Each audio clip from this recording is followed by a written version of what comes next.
Olá, estamos iniciando neste momento a nossa quarta e última aula da disciplina Modais de Transporte.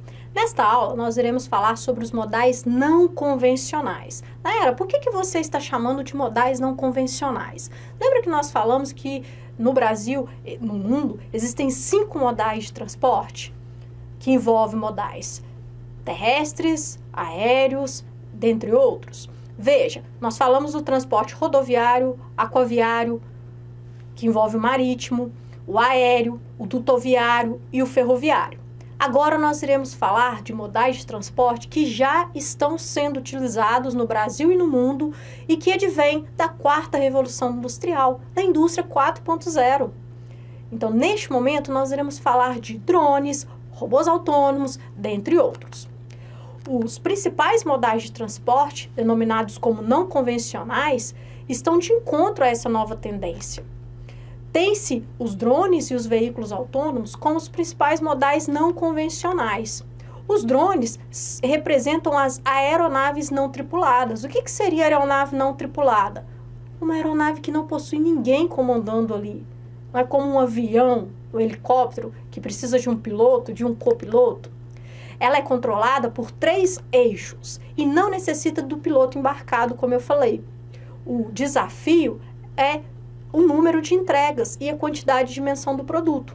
Porque o drone, ele não consegue entregar vários produtos ao mesmo tempo, ou levar vários produtos. Ele consegue entregar um produto e voltar para sua origem e buscar um outro. Então, a quantidade não é superior dependendo a mais de uma unidade, a depender do peso do produto. Assim como também as dimensões. O drone não consegue entregar produtos com grandes dimensões. Então, é importante a gente refletir sobre isso. E quais seriam as principais vantagens de um drone?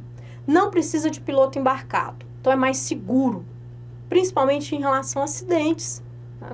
Utiliza o espaço aéreo, evitando vias interditadas ou congestionadas. Então, não passa pelo problema, por exemplo, do rodoviário, em que muitas das vezes o produto entrega porque uma via está interditada ou congestionada.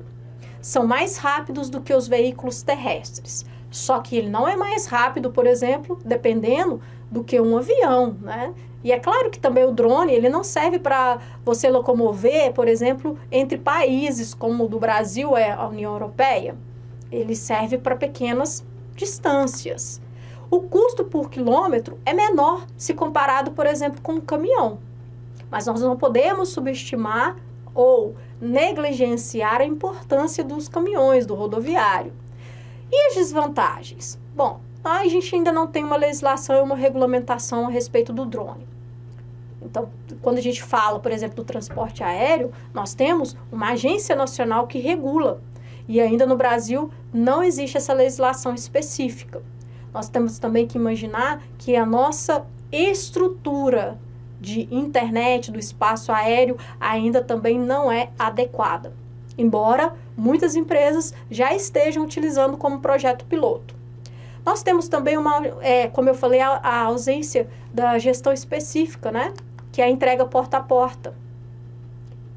Entrega de um pedido por vez, que eu falei agora há pouco. O iFood, por exemplo, faz delivery de comida por drone, principalmente no Nordeste do país. A Amazon tem um projeto para substituir o caminhão por drone nos Estados Unidos.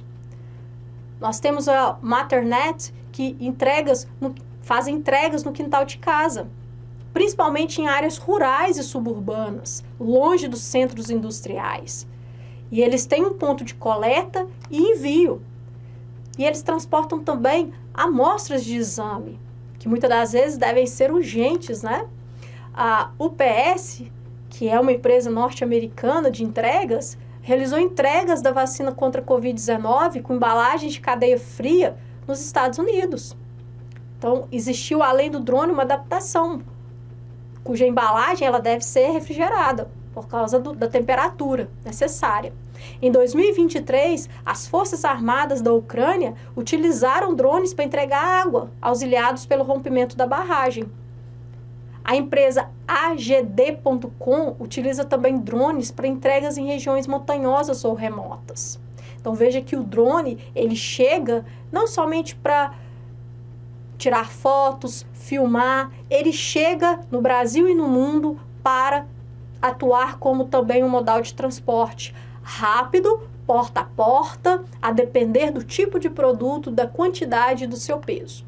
Nós temos também os veículos autônomos, cujo a característica é parecida com o drone, porque ele não possui um condutor embarcado.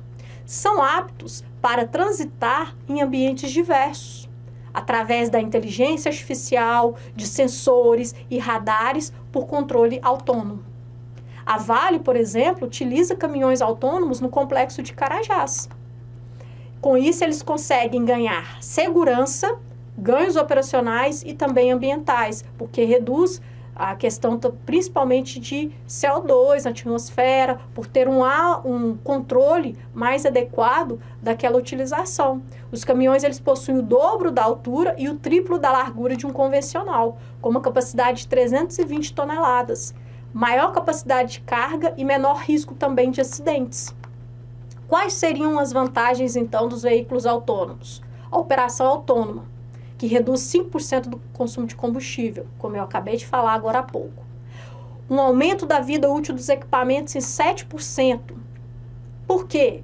Nós temos uma condução programada. Nós conseguimos uma redução de 25% do desgaste com pneus. Uma redução no custo de manutenção consequente de 3% e uma interação tecnológica por meio da indústria 4.0, com economia de tempo, com mais segurança, mais sustentabilidade.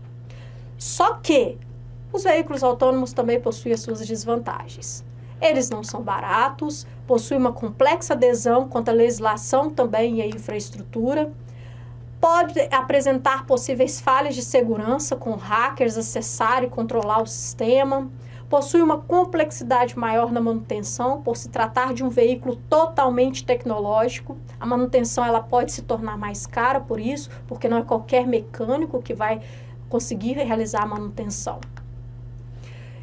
Nós temos também, dentre os modais não convencionais, os robôs autônomos. Lá na disciplina de Logística 4.0, eu falei um pouco sobre os robôs autônomos, que é uma tecnologia, não é nova, já existe há algum tempo, só que, por exemplo, a inteligência artificial não era aplicada. A tecnologia da indústria 4.0 ainda não era aplicada. Eles são utilizados para transportar, movimentar cargas leves ou em grandes volumes, só que possuem alguns requisitos.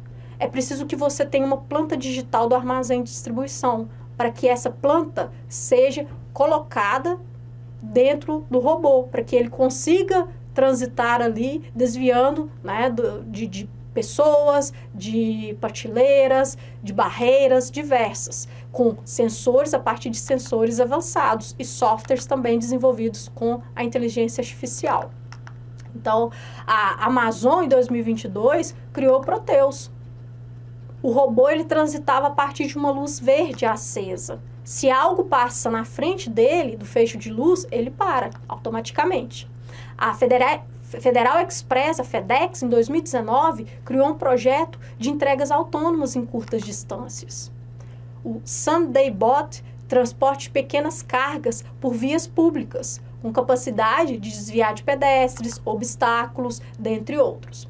Então, veja a importância também dos modais não convencionais. Nayara, existem muitos no Brasil? Não, mas já chegou no nosso país, principalmente os drones em São Paulo, com iFood, Delivery.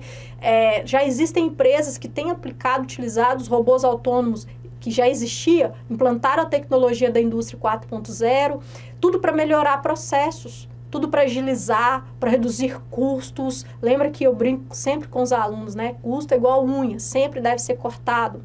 Então, nós temos vários elementos que já estão sendo utilizados e que nós não podemos negligenciá-los. Eles vêm para ficar e vêm para auxiliar a nossa vida, principalmente o desempenho das empresas. Com isso, a empresa ganha competitividade, com isso, a empresa consegue reduzir custos, ofertar produtos melhores, com preços mais acessíveis e ganhar principalmente agilidade no seu processo.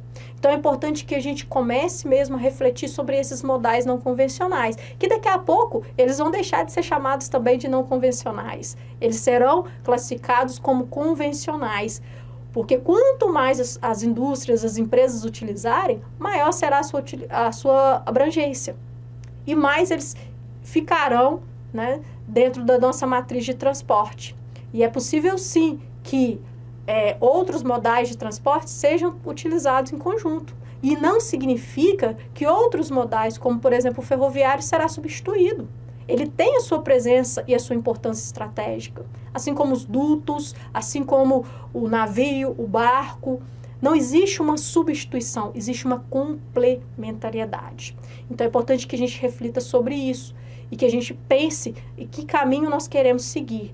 A quarta revolução industrial, ela já chegou, ela já está presente nos parques industriais e não tem como negá-la, não tem como virar as costas. É preciso entendê-la, é preciso aplicá-la, principalmente para melhorar os nossos processos. Então é isso, espero que você tenha gostado da disciplina. Te vejo em uma próxima. Um abraço e até lá. Tchau, tchau.